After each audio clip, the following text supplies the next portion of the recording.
You're seeing huge RV discounts because dealers are panicking, their lots are packed, their floor plan bills are climbing, and the clock is ticking every single month. Oversupply turned inventory into debt, and debt turns into desperation. Let's break down what started this and what happens before 2026, the production bet that went wrong.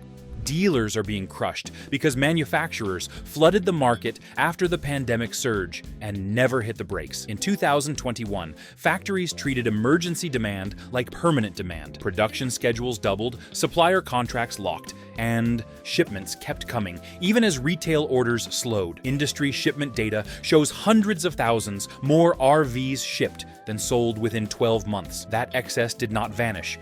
It landed on dealer lots. Those units arrived financed, not owned. Every unsold trailer became a monthly interest bill. Dealers who expected 30-day turns suddenly faced 9-month aging. Floor plan statements grew while foot traffic thinned. The oversupply removed pricing power overnight. Discounts became mandatory just to create calls, destroying margin and trust at the same time. The miscalculation was timing. Buyers pulled future purchases forward, then disappeared. Factories mistook that spike for a new baseline. By the time order cancellations rose, production pipelines were already full. Shutting down lines cost more than shipping units out. Dealers did not request this volume. They inherited it. And once oversupply hit critical mass, survival replaced growth. What followed was not a slowdown, but a dealer death spiral underway. Now let's talk about how inventory turns toxic. Inventory turns into debt. Once oversupply locks in, inventory stops being merchandise and becomes debt. Dealers finance most RVs through floor plan loans that accrue interest every month. With aging units, those charges compound fast.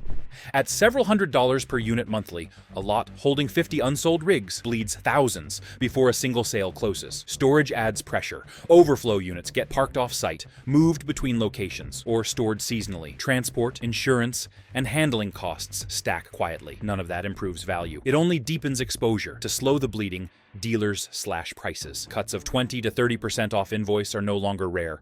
They are required to move metal. This math destroys confidence. Buyers learn to wait. Every discount trains the next customer to ask for more. Gross margins collapse. Cash flow tightens. Aging reports lengthen. Dealers begin choosing which bills get paid first.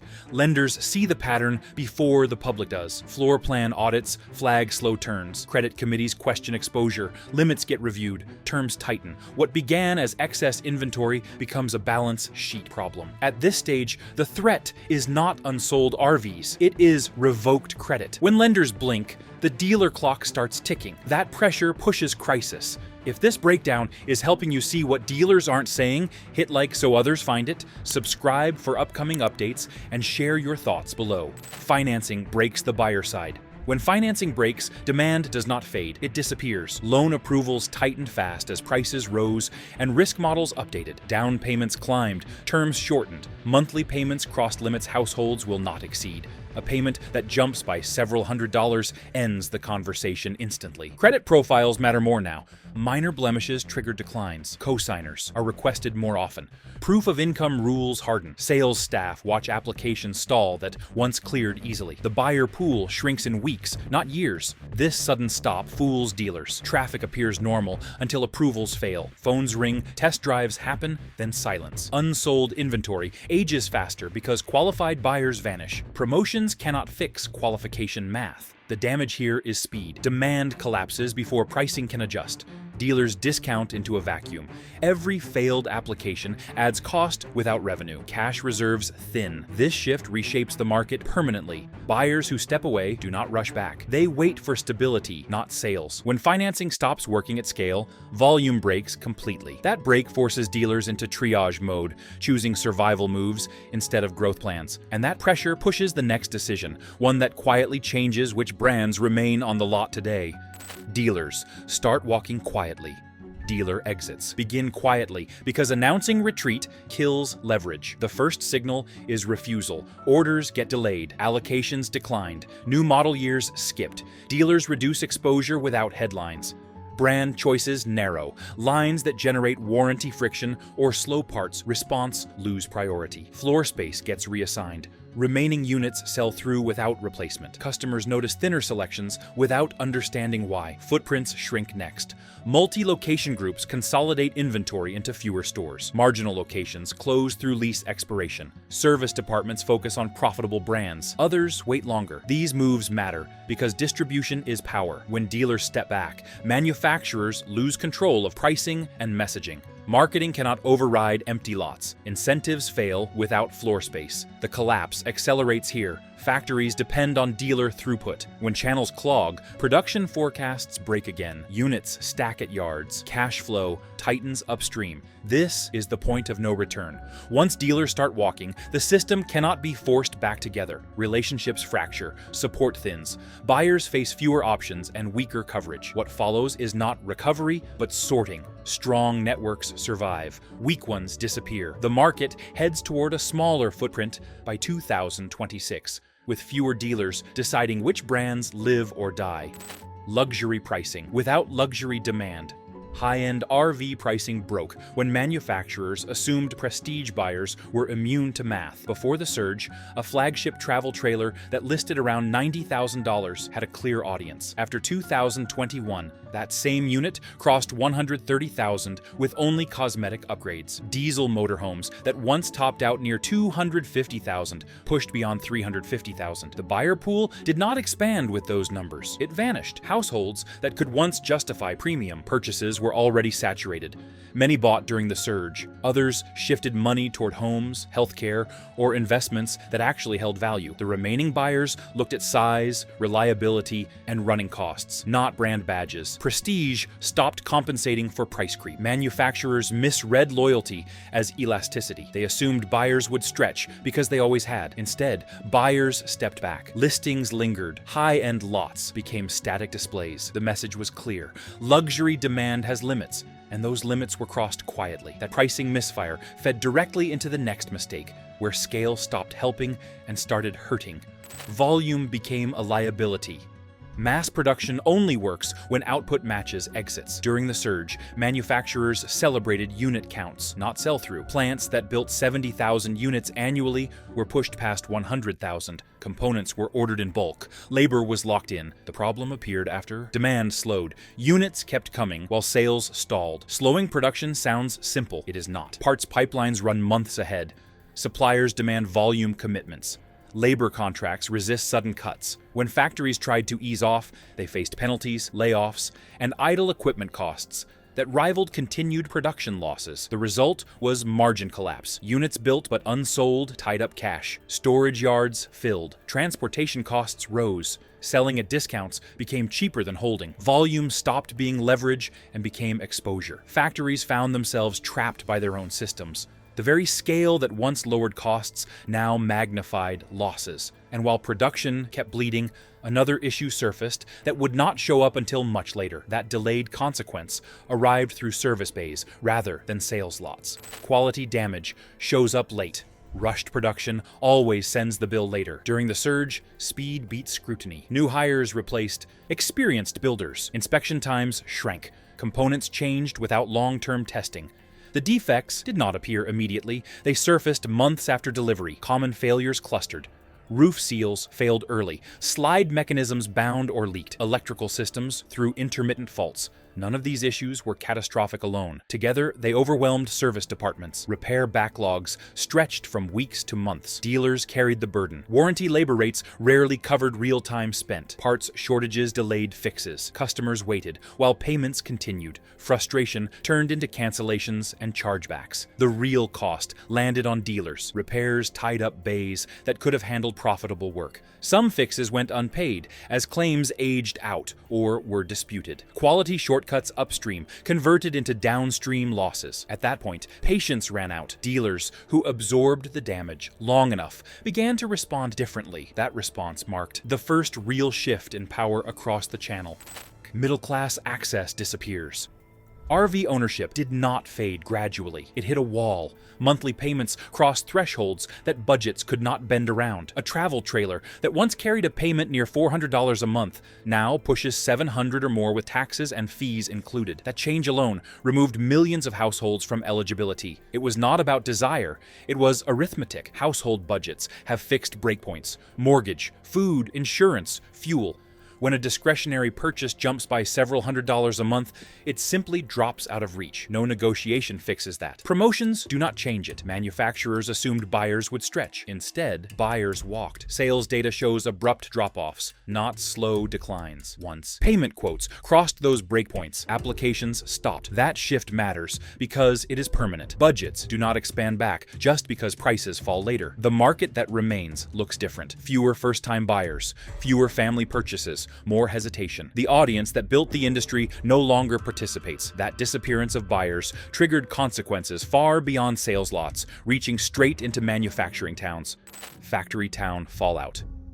When production slows, factories feel it first, but towns feel it longer. RV plants anchor entire regions. Part suppliers, transport companies, diners, and service shops all depend on steady output. When shifts disappear, spending disappears with them. Temporary layoffs became permanent quietly. First came reduced hours, then extended furloughs, then job postings vanished. Payroll data from manufacturing counties shows income declines that ripple outward within weeks. The damage compounds. A laid-off worker delays home repairs. That hits contractors. A closed supplier cuts trucking routes. That affects fuel stops. None of this appears on industry sales charts, but it reshapes local economies. What makes this phase worse is timing. These towns expanded during the surge. Housing filled, rents rose, then income vanished. The adjustment is brutal and slow. This fallout is not isolated. It spreads.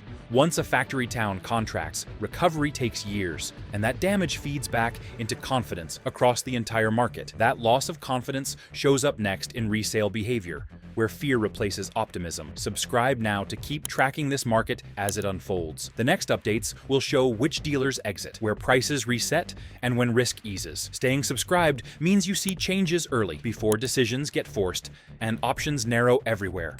Resale values collapse. Confidence? Resale pricing tells the truth faster than marketing ever does. Auction data shows recent RV models clearing at prices far below expectations.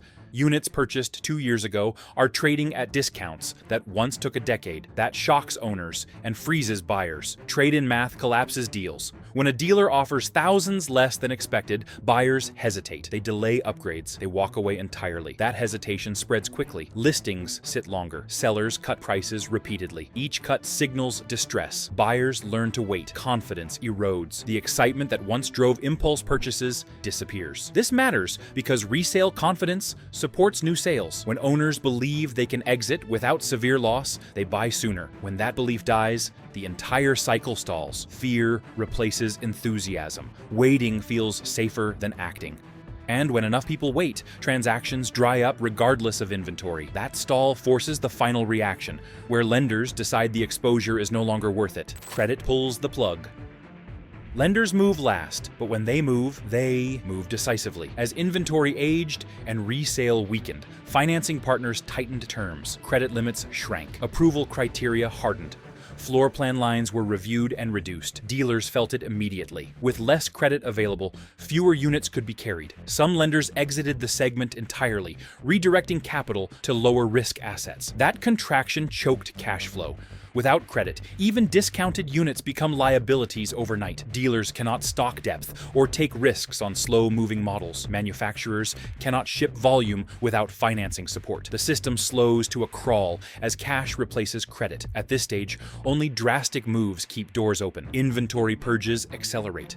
Brand exits multiply. Store closures spread quietly. Survival replaces growth as the objective. Every decision narrows options. Expansion plans vanish. Hiring freezes lock in. What remains is defensive management, focused on staying solvent long enough for conditions to stabilize, knowing that recovery favors those who cut early rather than those who waited. Once credit retreats, recovery becomes difficult. Financing does not return quickly after trust breaks, and that final withdrawal locks in the damage already done, setting the stage for a market that will look very different going forward. The shakeout is locked in. Consolidation is no longer a theory. It is the only outcome left once margins vanish and credit tightens. Weaker dealers disappear first because they lack scale, capital, and lender patience. Single location stores carrying multiple brands face rising interest costs with no buffer. When sales stall, they burn cash faster than groups with shared inventory and centralized service. Closures happen quietly through lease non-renewals and inventory auctions, not headlines. Weaker brands follow for similar reasons. They rely on fragile dealer networks and thin parts pipelines. Once a few dealers walk, coverage gaps appear. Warranty delays grow. Buyers hesitate. Volume drops further. Larger brands with deeper pockets can absorb losses longer, while smaller names cannot bridge the gap between production and demand. This process feeds on itself. As dealers consolidate, they choose fewer brands. As brands shrink, dealers drop them faster. By the time official filings appear, the decisions are already done. The timeline matters more than headlines suggest. With floor plan renewals approaching and model year transitions looming, pressure compounds quickly. Each renewal resets lender scrutiny, interest terms, and inventory limits. Dealers that fail reviews lose flexibility immediately. As calendars roll forward, the countdown accelerates toward 2026. When survival will no longer be optional for weaker operations. Nothing here reverses quickly. Consolidation removes choice, compresses timelines, and slows recovery. Fewer dealers mean fewer exit paths. Fewer brands mean fewer support options. That leaves owners and dealers exposed longer, with less room to maneuver, as decisions become forced rather than strategic. Dealer survival moves. Survival moves are already visible if you know where to look. Dealers cut inventory first, not prices. They reduce orders to the bare minimum needed to keep service bays active. New model years are delayed or skipped entirely. Lots look emptier by design, lowering interest exposure and storage expense. Many dealers pivot toward used units because acquisition costs are predictable and margins are clearer. Used RV pricing resets faster, tracks real demand, and does not depend on factory rebates that vanish overnight. Parts availability is usually better, and reconditioning costs are known before money changes hands. That stability matters when cash is tight and credit is watched closely. Brand purges follow quickly. Dealers rank manufacturers by warranty response times, parts speed, and resale performance. Brands that fail those tests lose floor space. Some disappear overnight. Others fade slowly as remaining inventory sells without replacement during this market reset period. These moves are defensive, not opportunistic. They signal caution, not confidence. The calendar drives urgency. Floor plan renewals, lease dates, and insurance audits create hard deadlines. Miss one and options narrow. Time pressure intensifies because waiting carries cost. Every month, a weak brand remains adds risk. Dealers act before numbers force them, because once lenders intervene, control disappears. This discipline favors patience, punishes impulse, and quietly separates operations built for endurance from those built for volume alone. Ownership risk exposed. Ownership risk has changed, even for those who already bought. Warranty coverage means less when brands cut staff or parts pipelines thin. Claims slow, approvals stall, repairs wait, while payments continue. That gap costs time and money. Brand failure risk is no longer abstract. When a manufacturer exits, support obligations often transfer imperfectly or not at all. Owners depend on third-party suppliers and independent shops. Parts get scarce, labor rates rise, resale drops sharply. Insurance values adjust as markets fall. Lower comparable sales reset payout baselines after losses, shrinking checks when claims hit. Gap coverage often fails to bridge the difference, leaving owners exposed despite higher premiums. What once felt protected becomes uncertain fast. These risks change behavior in predictable ways. Owners delay upgrades, cancel planned replacements, and avoid trade-ins that would lock losses in place. Spending on customization dries up because resale recovery looks unlikely. Confidence does not collapse loudly. It erodes quietly, month by month. As values slip, coverage weakens, and ownership feels heavier than expected during prolonged, uncertain market cycles. The safer move in uncertain conditions is often patience. Waiting preserves options. It allows pricing, inventory, and support networks to stabilize. Acting early can lock in losses that deepen later. None of this argues against ownership itself. It argues for timing awareness. The cost today includes more than price. It includes exposure to instability that did not exist before, knowing that difference protects future decisions. Watching lender behavior and dealer exits over the next weeks reduces risk more than any advertised incentive available. The RV market after 2026. The RV market after 2026 will be smaller and stricter. Fewer brands will operate, fewer dealers will remain. Those that survive will focus on durability, service, and disciplined volume. Excess choice disappears, standards rise. Prices will adjust downward, but not evenly. Strong brands with stable networks hold value better. Weak names clear inventory aggressively or vanish. Buyers see clearer gaps between dependable options and risky ones. Rules tighten. Lending remains selective. Inventory levels stay lean. Production aligns closer to real demand, not forecasts built on anomalies. That discipline reduces boom and bust cycles. For timing, the window matters. Short-term volatility favors patience.